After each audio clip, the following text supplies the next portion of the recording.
100కు పైగా దీర్ఘకాలిక సమస్యలకు ఎటువంటి ఆపరేషన్ దుష్ప్రభావాలు లేకుండా హోమియోపతి చికిత్స.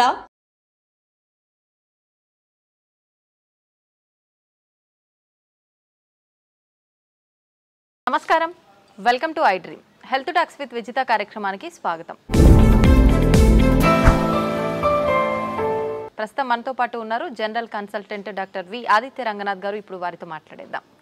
నమస్తే అండి. నమస్తే అండి. ఎలా ఉన్నారు? బాగున్నాను మ్యామ్, థ్యాంక్ యూ. అయితే షుగర్ చాలా పెద్ద సమస్యగా మారిపోతుంది. చిన్నపిల్లల నుంచి పెద్దవాళ్ళ వరకు చాలా మందిలో చూస్తున్నాం. ఆహార రీత్యా కొంతమందికి వస్తే, జెనెటిక్స్ పరంగా కొంతమందికి, ఏదేమైతేనేంటి అందరిలో ఈ సమస్య అయితే ఎక్కువగా. ఇంట్లో నలుగురు ఉంటే ఇద్దరికి ఈ సమస్య చూస్తూనే ఉన్నాం. ఒకవేళ షుగర్ని రివర్స్ చేయాలి అంటే గనక అవకాశం ఉందంటారా? ఉంటే గనక ఆ టిప్స్ ఏంటో తెలియజేయండి. సో ఇప్పుడు డయాబెటీస్ వచ్చింది, లేకపోతే బీపీ వచ్చింది, థైరాయిడ్ వచ్చింది, లేకపోతే వాట్ ఎవర్, ఇదివరకు మనం విన్నది ఏంటి అని అంటే ఒక్కసారి వస్తే లైఫ్ లాంగ్ అది తగ్గడానికి ఆస్కారం లేదు. సో మనం ఏం చేయొచ్చు, కంట్రోల్లో పెట్టుకోవాలి. సో డ్రగ్స్, అదే మన మెడిసిన్ తీసుకుంటాము, రెగ్యులర్గా ఆపకుండా తీసుకుంటే కంట్రోల్లో ఉంటుంది కాబట్టి భయపడాల్సిన అవసరం లేదని చెప్తారు. అయిపోయింది, అది అక్కడతో అయిపోయింది. బట్ ఇప్పుడు రీసెంట్ అంటే చాలా ఇయర్స్ నుంచి మనకి తెలిసిందే ఏంటి అని అంటే వీటన్నిటిని కూడా మనం రివర్స్ బ్యాక్ చేసుకోవచ్చు. కాకపోతే ఆ పద్ధతి తెలియక, చాలామంది అవేర్నెస్ లేక ఇంకా అదే భయంతో ఇప్పటికీ ఉన్నారు. అంటే ఒక్కసారి వస్తే తగ్గదు, మనం ఖచ్చితంగా టాబ్లెట్స్ మీద బ్రతకాలి లైఫ్ లాంగ్. సగం ఆ థాటే ఇంకా అనారోగ్యం తీసుకొస్తుంది అనమాట. సో అసలైన నిజం ఏంటి అని అంటే డయాబెటీస్ని కూడా మనం రివర్స్ చేసుకోవచ్చు ఖచ్చితంగా. అంటే నేను చెప్తుంది రివర్స్ అంటే పూర్తిగా డయాబెటీస్ అసలు లేకుండానే మనం ఫర్దర్గా మనం జీవించవచ్చు, మన లైఫ్ లీడ్ చేయొచ్చు. అవకాశం ఖచ్చితంగా ఉంది. అంటే ఆరోగ్య సూత్రాలు పాటించడం వల్లనే. ఏంటండి మరి అవి? సో మెయిన్గా ఇప్పుడు డయాబెటీస్ రావడానికి కారణం ఒకటి ఇన్సులిన్ రెసిస్టెన్స్. సరే, ఇన్సులిన్ రెసిస్టెన్స్ అంటే ఏం లేదండి, ఇప్పుడు మనం ఎక్కువసార్లు తీసుకుంటాం, డే మొత్తంలో ఎక్కువసార్లు తినడం, లేదా ఏదైనా మధ్యలో గ్యాప్స్లో మళ్ళీ ఇప్పుడు లంచ్, డిన్నర్, పొద్దున్న బ్రేక్ఫాస్ట్కి మధ్యలో మళ్ళీ ఏదైనా టీ, ఏదో కాఫీ అలవాటు ఉంటుంది, లేదంటే ఇంకేదైనా స్నాక్స్ తింటాం.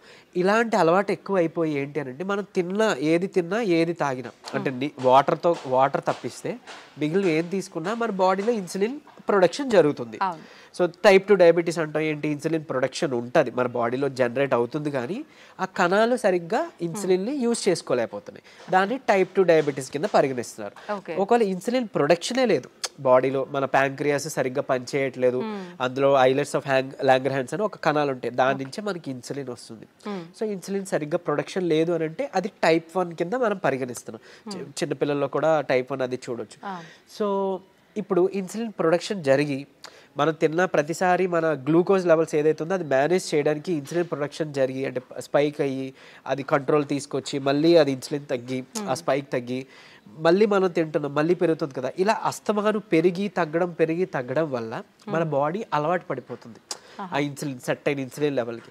సో ఇన్సులిన్ రెసిస్టెన్స్ వచ్చేస్తే ఏమవుద్ది, ఇదే గ్లూకోజ్ని, అంటే రోజువారీ తినే సేమ్ అదే మోతాదు ఒక గ్లూకోజ్ని మనకి ఇప్పుడు మెటబలైజ్ చేయాలి అని అంటే ఇన్సులిన్ ఈ మోతాదుకి మించి ఇంకా ఎక్స్ట్రా ప్రొడక్షన్ జరగాల్సి వస్తుంటుంది అనమాట. అంటే ఈ లెవెల్కి అది కంట్రోల్కి రావట్లేదు, దాన్నే ఇన్సులిన్ రెసిస్టెన్స్ అంటున్నాం. సో మనం చేయాల్సిన పని ఏంటి అంటే ఇన్సులిన్ రెసిస్టెంట్ తగ్గించి ఇన్సులిన్ సెన్సిటివిటీ మనం పెంచుకోవాలి ఒకటి.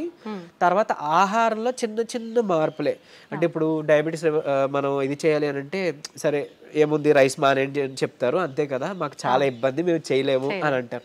అలా ఏం కాదు, కొన్ని పద్ధతులు ఉన్నాయి, నేను చెప్తాను ఇప్పుడు ఖచ్చితంగా. అది పాటిస్తే ఏకంగా డయాబెటీస్ చక్కగా కంట్రోలే కాకుండా రాబోయే రోజులు, అంటే మీకు ఫస్ట్ 3 months 4 months కంట్రోల్ తెచ్చుకుంటారు.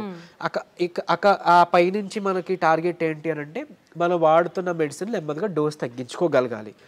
అంటే తగ్గించగలగాలి అంటే ఆటోమేటిక్గా మనకి లెవెల్స్ తగ్గితే యాజ్ ఏ మీ డాక్టర్ కానీ మేము కానీ తగ్గించగలుగుతాం కదా. తగ్గించిన తర్వాత దీన్ని పూర్తిగా రివర్స్ బ్యాక్ చేసుకొని నార్మల్ లైఫ్, అంటే ఆ ఫుడ్ని తీసుకుంటూ చక్కగా మనం ఎలాంటి ట్రీట్మెంట్, అంటే ఈ డ్రగ్స్ తీసుకోకుండా ఉండడం. మళ్ళీ అది తగ్గిపోయిన తర్వాత మళ్ళీ పంచదార తినేస్తాం, మైదా పిండి తినేస్తాం, గోధుమ పిండి తినేస్తాం, లేకపోతే ప్రాసెస్డ్ ఫుడ్ తినేస్తాం. అంటే అసలు అదే మెయిన్ ప్రాబ్లం. అంటే high saturated fats, high carbohydrates ఉండడం వల్లనే మనకు వస్తుంది. ఇది వరకు వాళ్ళకి, అంటే మన పెద్దలకి అప్పట్లో ఎందుకు రాలేదంటే వాళ్ళు ఇవేం తీసుకోలేదు కాబట్టి వాళ్ళకి రాలేదు. సో మనం అది ఫుడ్డే ఇది ఫుడ్డే కదా, ఏదో నార్మల్ లైఫ్, అంటే తగ్గిన తర్వాత మళ్ళీ తినేయొచ్చు అన్న వాళ్ళకి ఇది ఆన్సర్ చెప్తున్నా. సో అది కాదు, నార్మల్గా మీరు రైస్ తీసుకోవచ్చు, రైస్ పూర్తిగా మానే అవసరం లేదు, కాకపోతే రైస్తో పాటు కొన్ని తీసుకోవాల్సి ఉన్నాయి. సో చూడండి సింపుల్ టెక్నిక్, హై కార్బోహైడ్రేట్స్ తీసుకోకూడదు, హై కాంప్లెక్స్ కార్బోహైడ్రేట్స్ తీసుకోకూడదు, తర్వాత హై సాచురేటెడ్ ఫ్యాట్స్ తీసుకోకూడదు. సో ఇవి తప్పిస్తే మరి మిగిలిన ఆప్షన్ ఏంటి? కొంతమంది ఇక్కడ ఏం చేస్తారంటే కార్బోహైడ్రేట్స్ తీసుకోకూడదు అన్నారు కాబట్టి పూర్తిగా కార్బోహైడ్రేట్స్ని తగ్గించేస్తున్నారు, అంటే నో కార్బోహైడ్రేట్ ఫుడ్ అంటారు, అలా వెళ్ళిపోతున్నారు, కీటో డైట్స్ అని. అలా వద్దు. అలా అయితే ఏమవుతుందంటే మనకి ఇన్ని సంవత్సరాలు లేదా ఇన్ని జనరేషన్స్గా మనకి బాడీకి కార్బోహైడ్రేట్స్ అలవాటు, సో దాని డైజెషన్ అలవాటు. సో అక్కడి నుంచి మళ్ళీ అది బ్రేక్ డౌన్ అయ్యి గ్లూకోజ్ కింద మనకి కన్వర్ట్ అవుతుంది, మనకి శక్తిని ఇస్తుంది, బాగుంది. మీరు తినడం మానేస్తే ఒకటి మీకు కూడా బాడీకి అది కొత్తది ఏంటంటే కార్బోహైడ్రేట్స్ అసలు అది డైజెషన్ చేసే ఒక పద్ధతే మర్చిపోద్ది మన బాడీ. సో రేపు పొద్దున్న నార్మల్ సింపుల్గా కార్బోహైడ్రేట్స్ తీసుకున్నా దానికి చాలా కష్టపడాల్సి వస్తుంది. అండ్ ఈవెన్ ఒకవేళ జెనెటికల్గా నెక్స్ట్ జనరేషన్స్ పాస్ ఆన్ అయింది అనుకోండి, అది ఇంకా ఇబ్బందిగా, అంటే నార్మల్ అన్నమే మనం అరాయించుకోలేకపోవచ్చు, లేకపోతే నార్మల్ సమోసానే ఎంజాయ్ చేయలేకపోవచ్చు మనం. సో అట్లా. సో సరే ఓకే, హై కార్బ్స్ అంటే తెలుసు, ఈ రైస్ నార్మల్గా అవి తీసుకునేవి, ఈ రైసు తర్వాత ఈ మైదా గోధుమ పిండి ఇవన్నీ తినమని చెప్తుంటారు, అంటే రైస్ని తగ్గించి మైదా గోధుమ పిండి తినమని అంటారు కదా. సో అది కూడా రిఫైన్డ్ తీసుకుంటే, పంచదార లేకపోతే గోధుమ పిండి ఇవన్నీ రిఫైన్డ్ ఫ్లోర్ బయట కొని తెచ్చుకుంటే అది కూడా మళ్ళీ మనకు ప్రాబ్లమే. సో మనం మిల్లులో వెళ్ళి ఆడించుకుందాం, అంటే డైరెక్ట్గా వెళ్ళి మనం గోధుమలు అలాగా గోధుమలు, దానికి జొన్నలు యాడ్ చేయొచ్చు, రాగులు యాడ్ చేయొచ్చు, సోళ్ళు అంటాం కదా, సో అలా రాగి మాల్ట్లో తీసుకునే రాగులు అవన్నీ యాడ్ చేసి దాంతో మనం రొట్టిలానో లేకపోతే మిల్లెట్స్ ఏమైనా దానికి యాడ్ చేసి, కినోవా అని ఇప్పుడు వస్తుంది, సరే అంత అఫోర్డ్ చేయలేదు అన్న వాళ్ళకి పోనీ మనకి ఏమంటారు సామెలు, అరికిలు, గంట్లు అలాంటివన్నీ తక్కువ రేట్కే వస్తుంటాయి కదా, అలాంటివి ఇంక్లూడ్ చేసుకోవచ్చు. పూర్తిగా రైస్ మానేమని నేను చెప్పట్లేదు, రైస్తో పాటు ఇది తీసుకోండి. సరే ఇదంతా కాదులేండి, ఓన్లీ రైస్ నాకు కర్రీ మాత్రమే అలవాటు ఉంది, పోనీ ఇంకేదైనా సింపుల్గా చెప్పండి అని అంటే ఉంది ఒక పద్ధతి. మనకి ఇప్పుడు ఇన్సులిన్ రెసిస్టెన్స్ అని మాట్లాడుకున్నామే, HbA1c మీ అందరికీ తెలుసు, 3 నెలల యావరేజ్ తీస్తే మనకి ఎంత ఉంది అనే దాని మీద మన డయాబెటీస్ ఉందా లేదా, కంట్రోల్లో ఉందా లేదా అని తెలుస్తుంది. సో దాన్ని మనం కంట్రోల్ పెట్టడానికే కదా ఇప్పుడు అన్నీ చెప్తున్నాం, మన ఇన్సులిన్ వాడాలన్నా లేకపోతే ఈ మెట్ఫార్మిన్ మన డయాబెటీస్ డ్రగ్స్ వాడాలంటే కూడా మనకు అలానే దేవుడు కూడా ఇచ్చిన ఆహారంలో ఈ పని చేసే ఉంది. ఏంటి అని అంటే ఒకటి కీరా దోసకాయలు, తర్వాత పంకిన్ సీడ్స్ గుమ్మడి గింజలు, తర్వాత పాలకూర. వీటిలో ఏంటంటే పాలకూరలో తర్వాత పంకిన్ సీడ్స్లో వైటమిన్ E ఉంటుంది, అది మీ HbA1cని చక్కగా కంట్రోల్ తీసుకొస్తుంది. అండ్ ఇప్పుడు చెప్పిన ఆహార పదార్థాల్లో మీకు ఇన్సులిన్ రెసిస్టెన్స్ని తగ్గించి సెన్సిటివిటీని పెంచే ఉంటాయి. సో ఇప్పుడు సరే కొంత లిస్ట్ చెప్తాను చూడండి. మష్రూమ్స్ బాగా అదే మన ఉడకబెట్టిన గుడ్లు ఫుల్గా విత్ సొనతో పాటు తీసుకోవాలి, అది కొలెస్ట్రాల్ కాదు, మంచి కొలెస్ట్రాల్ తీసుకోండి. సో తర్వాత నెయ్యి, తర్వాత మన కీరా దోసకాయలు, తర్వాత ఓట్స్, గ్రీన్ పీస్ అదే మన పచ్చి బఠానీలు, తర్వాత రాజ్మా, కిడ్నీ బీన్స్ అంటాం రాజ్మా, అలానే మిగిలిన బీన్స్ కూడా చక్కగా మిగిలిన రకాల బీన్స్, చిక్కుళ్ళు బీన్స్ ఇట్లాంటివన్నీ తీసుకుంటే కనుక ఇవన్నీ కూడా మీ ఇన్సులిన్ రెసిస్టెన్స్ని తగ్గించినవే. సో మీ ఇష్టం, గుడ్లు పోనీ ఆమ్లెట్ రూపంలో తీసుకోండి, నిద్రకి పనికి వస్తుంది ఆమ్లెట్, ప్లస్ దీనికి కూడా హెల్ప్ అవుతుంది. సో ఈ ఫుడ్ని మీరు కంపల్సరీగా క్యాబేజీ, కాలీఫ్లవర్, సో బ్రాకోలీ కానీ ఇలాంటి ఇవన్నీ కూడా మీ ఫుడ్ డైలీ ఫుడ్లో ఏదో ఒక రూపంలో ఇంక్లూడ్ చేసుకోండి. ఏదో ఒక్క పదార్థమైనా అట్లీస్ట్ కర్రీ, మనం అది వదిలేసి మిగిలినవేవో తీసుకున్నామంటే మళ్ళీ కంట్రోల్కి రాదు, మీ అందరికీ తెలిసిందే. చాలామంది ఎక్కువ పాలకూర కూడా తినరు, సో అట్లా. లేదంటే మునగాకు ఉంది, సో మునగాకును కూడా మీరు పౌడర్ రూపంలో చేసుకోవచ్చు, ఎండబెట్టేసి చక్కగా పౌడర్ చేసుకొని ఒక చెంచా యాడ్ చేసుకోండి ఒక ముద్దకి, అన్నంతో పాటు రైస్తో తీసుకోవచ్చు, హాట్ వాటర్లో కూడా తీసుకోవచ్చు, మజ్జిగలో కలిపి తీసుకోవచ్చు. ఇది ఒక మనిషికి డైలీ లిమిట్ ఒక చెంచా. సో అట్లా అని ఇప్పుడు ఏం చేస్తారంటే కొంతమంది ఏదైనా రసం, చారు దాంట్లో కలిపేస్తారు, బట్ అది కలిపేస్తే అంటే ఇంట్లో 3 members 4 members ఉంటే అందులో ఎవరికి ఎంత వెళ్ళేది తెలియదు కదా. సో డైరెక్ట్గా మీరు కలుపుకోవడం బెటర్, ఏదర్ వాటర్లోనో మజ్జిగలోనో లేదా మీ అన్నం గిన్నెలోనో. ఇంకోటి అన్నము, ఇప్పుడు అలానే అదే అన్నము కూర తినే ముందుగా 1 కప్పు కీరా దోసకాయ తీసుకోండి, లేదా బీన్స్, మొలకలు తీసుకోండి చక్కగా, ఇవన్నీ మీకు హెల్ప్ అవుతుంది. లేదంటే మన దాలిమ్మ గింజలు 1 కప్పు పెట్టుకోవచ్చు, పెట్టి ముందు అది తిని తర్వాత అన్నము కూర మనం తీసుకుందాం. అలానే అన్నం తినే ముందు, టిఫిన్ తినే ముందు, నైట్ డిన్నర్ చేసే ముందు ఏం చేయొచ్చు అనంటే కొంచెం పెప్పర్ అంటే మన మిరియాల పొడి 1 చిటికెడు తీసుకొని నిమ్మరసం యాడ్ చేసి కొంచెం గోరువెచ్చని నీటిలో ఒక కప్పు లేదా 1 గ్లాసు గోరువెచ్చని నీటిలో కలిపి తాగేసేయండి. ఎందుకు అనంటే ఇప్పుడు ఈ పెప్పర్లో ఉండే పైపరిన్ అనేది మన ఏమంటారు యాక్టివ్ ఇంగ్రీడియంట్, మెడిసినల్ వాల్యూ ఉండే ఇంగ్రీడియంట్. ఇది మన లివర్లో ప్యాంక్రియాస్లో అదే ఎక్కడి నుంచి అయితే ఇన్సులిన్ వస్తుందో అందులో అక్కడ డైజెషన్ ఎంజైమ్స్ని వాటిని కూడా మంచిగా ఇది ఏమంటారు మెటబాలైజ్ చేస్తుంది. కరెక్ట్గా మెటబాలిజం బాగా జరిగి ఎంజైమ్స్ అన్ని మంచిగా ఫంక్షన్ అయ్యేలా చేస్తుంది. సో తర్వాత ఇంకొకటి మోర్ ఓవర్ ఈ ఏవైతే కాంప్లెక్స్ కార్బోహైడ్రేట్స్ మన హై కార్బ్స్ అన్నాం కదా దాన్ని బాగా కరెక్ట్గా డైజెషన్ జరిగేలాగా మెటబాలైజ్ అయ్యేలాగా ఇది హెల్ప్ చేస్తుంది. అండ్ ఈవెన్ మన పోషకాలు ఏవైతే ఉన్నాయో ఆకుకూరలోనో లేకపోతే మనం తీసుకునే ఫుడ్లోనో అవి మనం వంట పట్టడం అంటాం కదా మన అబ్జార్ప్షన్ అవి అబ్జార్బ్ చేయడానికి ఈ ఈ పెప్పర్ మన మిరియాలు పొడి చాలా బాగా హెల్ప్ చేస్తుంది. సో ఈ రూపంలో తీసుకున్నారనుకోండి మీరు తిన్న తర్వాత పెరిగే షుగర్ లెవెల్స్ కంట్రోల్కి వస్తాయి అండ్ ఈవెన్ మనకి లోపల ఫంక్షనింగ్ బాగా మెరుగుపడుతుంది. ఇకపోతే డయాబెటీస్ రివర్సల్ గురించి వద్దాం. సో నేను ఇప్పుడు చెప్పింది 3 to 4 months చేస్తే ఖచ్చితంగా మీ షుగర్ లెవెల్స్లో చాలా వరకు మీకు తగ్గడం మీరే గమనించుకుంటారు. మీరు ఇంత అద్భుతంగా పనిచేస్తుందా అని అంటారు. ఎందుకనంటే చాలా మందికి ఒకటి ఉండిపోయింది సైకలాజికల్గా అంటే drugs like what ever medicine మాత్రమే మెడిసిన్, ఫుడ్ అంటే జస్ట్ ఆహారం మాత్రమే. అసలు కాదు.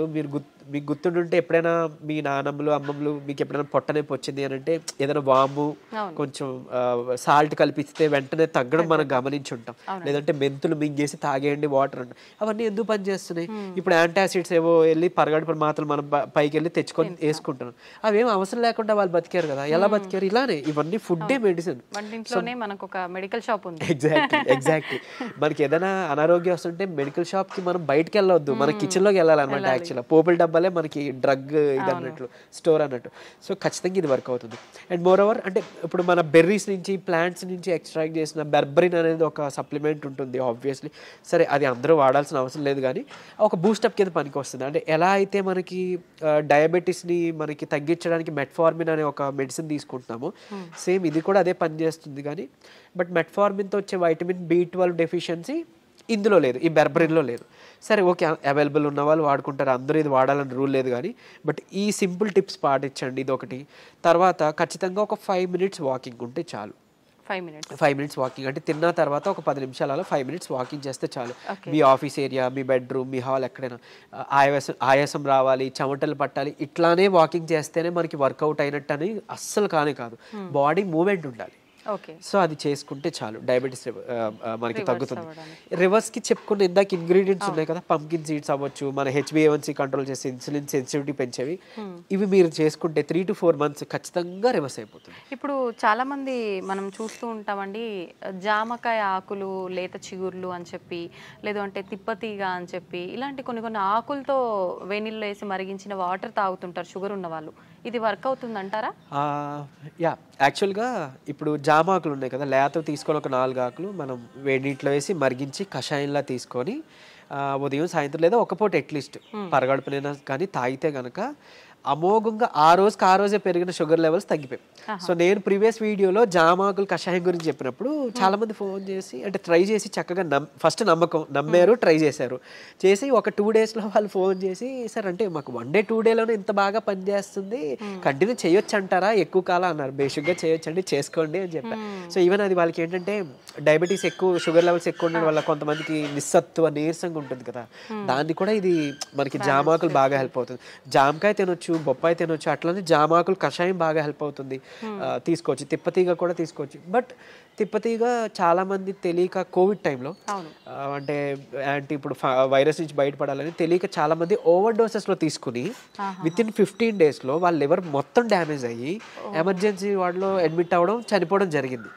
కానీ నేను ఇక్కడ చెప్పే ఒక ముక్క, తిప్పతీగ ప్రాబ్లం కాదు, ఓవర్ డోస్ ప్రాబ్లం. కాబట్టి తిప్పతీగని మనం ఇప్పుడు ఒకవేళ ఒక లైక్ 1 inch తీసుకున్నాం అనుకోండి, ఆ రూట్ ఏదైతే ఉందో దాన్ని బాగా బాయిల్ చేసి మనం దాన్ని తాగొచ్చు. దాంట్లో కొంచెం ఉసిరిపొడి యాడ్ చేయొచ్చు, లేదంటే మునగాకు యాడ్ చేసుకోవచ్చు 1/2 spoon అట్లా. ఇలాగా మనం తీసుకున్నాం అనుకోండి మనకి మంచిగా బెనిఫిటే. ఇప్పుడు అలాగని ఏంటి ఫ్లాక్ సీడ్స్ ఉన్నాయి, అవిసె గింజలు ఉన్నాయి. అవిసె గింజలు మనకి కొలెస్ట్రాల్ తగ్గిస్తుంటుంది, డయాబెటీస్ని రివర్స్ చేస్తుంది బాగా. అంటే ఒక 2 చెంచాలు మనం పౌడర్లా కానీ తయారు చేసుకొని మనం ఫ్లాక్ సీడ్స్ తీసుకుంటే, ఇదే ఫ్లాక్ సీడ్స్ గురించి ఒక పేపర్లో ఒక ఆర్టికల్ వచ్చింది. ఏంటి ఫ్లాక్ సీడ్స్ తీసుకోకూడదు, లివర్కి మంచిది కాదు, లేకపోతే ఇంకోటి ఏదో అని. కరెక్టే, ఏదైనా అతిగా తీసుకుంటే మనకి ఫుడ్ అయినా ఆబ్వియస్లీ కదా. సో అంతే, అది పట్టుకొని ఉండొద్దు. అరే ఇప్పుడు తిప్పతీగ ఏదో ప్రాబ్లం, సరే తిప్పతీగ పక్కన పెడతాయి, అట్లీస్ట్ ఫ్లాక్ సీడ్స్, ఉసిరికాయ ఫ్లాక్ సీడ్స్, లేకపోతే మన ఏమన్నా మన పెప్పర్, సో ఇట్లాంటివి ఉన్నాయి కదా, వీటి వల్ల ఏం చేయటం జరగదు. డ్యామ్ షూర్ మంచిదే. సో లిమిట్లో తీసుకోండి. ఇంకోటి ఫ్లాక్ సీడ్స్ గురించి ఇప్పుడు మాట్లాడుకున్నాం కాబట్టి చాలా మంది తెలియక దాన్ని పౌడర్ చేసి స్టోర్ చేసుకుంటున్నారు. వద్దు, అది ఏంటి అని అంటే ఆక్సిజన్కి సెన్సిటివ్ అనమాట, ఎయిర్ సెన్సిటివ్ యాక్చువల్గా. దీన్ని మనం ఎంత ఎయిర్ టైట్ దీంట్లో స్టోర్ చేసుకున్నా, ఎంత అమోఘంగా పనిచేస్తుందో ఇది అంత చేడ్ చేస్తుంది. స్టోర్ చేస్తే ఆక్సిడైజ్డ్ అయిపోయి మనం ఎంత ఇది చేసినా అది అయిపోతుంది. సో ఫ్రెష్గా తయారు చేసుకోండి. ఒక 2 చెంచాలు చిన్న మిక్సీ గిన్నెలో మాత్రం అవుతుంది, పెద్ద మిక్సీ గిన్నెలో అవ్వదు. సో చేసుకొని మీరు బటర్ మిల్క్లో మిక్స్ చేసుకోవచ్చు. కొలెస్ట్రాల్ తగ్గుతుంది, డయాబెటీస్ రివర్సల్కి హెల్ప్ అవుతుంది. అండ్ ఈవెన్ మనకి బయట బనానా ఫ్లోర్ అని దొరుకుతుంది, అరటి దీని నుంచి తీసిన పిండి. సో అది ఆన్లైన్లో వాటిలో అవైలబుల్, దాన్ని తెచ్చుకోండి. ఒక చెంచా చక్కగా బటర్ మిల్క్ దీంట్లో మిక్స్ చేసుకోండి. ఈ ఫ్లాక్ సీడ్స్ని మిక్సీలో పౌడర్ చేసుకోండి, పరగడుపునే తాగండి. మీకు డయాబెటీస్ని రివర్స్ చేయడానికి హెల్ప్ అవుతుంది. ఎందుకు అంటే రెసిస్టెన్స్ స్టార్చ్ అదన్నీ ఉంటేనే మనకి యూజువలీ చాలా ఇదనమాట. సో డయాబెటీస్ రివర్స్ చేయడంలో ఈ అరటి ఫ్లోర్ ఏదైతే ఉందో అమోఘంగా పనిచేస్తుంది. ఒక్క చెంచా చాలు, మీరు తినే దాంట్లో ఎందులోనూ కలుపుకోవచ్చు. ఈవెన్ ఏమంటారు, మీరు తినే ఏదైనా అట్టు రొట్టెలో వేసుకోండి, లేదంటే ఇలా బటర్ మిల్క్లో మిక్స్ చేసుకోండి. ఇది ఖచ్చితంగా మీ డయాబెటీస్ రివర్సల్కి హెల్ప్ అవుతుంది. సో ఎందుకు, ఇన్సులిన్ రెసిస్టెన్స్ మనకి మెయిన్గా రివర్స్ అవుతుంది కదా, అంతే. ఇదే సీక్రెట్ ఫార్ములా, ఇది నమ్మి చేయండి. నిజంగా చెప్తున్నా, మీరు ఇయర్స్ డ్రగ్స్ అది వాడాల్సిన అవసరం లేదు. అండ్ ప్రీవియస్గా ఒక వీడియోలో నేను చెప్పాను, లైక్ పరగడుపున ఒక చెంచా కలబంద గుజ్జు తీసుకోండి అని. అది నేను ఎక్కడో మెడికల్ క్యాంప్కి వెళ్ళినప్పుడు ఒక ఆవిడ నా వీడియో చూసారంట, ఆవిడ కంట్రోల్ అయింది. సో మీరు ఇదివరకు వాడేవారు కదండి ట్యాబ్లెట్, ఈ నెల చాలా వరకు తగ్గింది. ఏం చేశారంటే, మీ వీడియో చూసాను సార్, యాక్చువల్గా కలబంద గుజ్జు చెప్పారు, పరగడుపును తీసుకోవడం మొదలు పెట్టాను, నాకు ట్యాబ్లెట్ తగ్గిపోయింది, సగానికి సగం డోస్ తగ్గిపోయింది. And with in next 2nd or 3rd మంత్లో ఆవిడకి పూర్తిగా నేను ఆపేశాను, ట్యాబ్లెట్ తీసుకోవాల్సిన అవసరం లేదు, ఆవిడకి డౌన్ అయిపోతుంది. సో అంత బాగా పనిచేస్తాయి మనకి దేవుడిచ్చిన ఇవన్నీ మెడిసిన్సే. సో ఇందులో చెప్పింది ఏదైనా వాడుకోండి. మీకు ఏం పని చేసిందో కమెంట్లో చెప్పండి. సో మిగిలిన వాళ్ళకి ఇన్స్పైరింగ్గా ఉంటుంది. అండ్ ఏది పని చేయలేదో లైక్ నాకు తెలిసినప్పుడు నేను సజెస్ట్ చేయగలుగుతాను మీకు ఆల్టర్నేట్గా. ఓకే, థ్యాంక్ యూ అండి. నిజంగా చాలా యూస్ఫుల్ టిప్స్ అనేది తెలియజేయడం జరిగింది.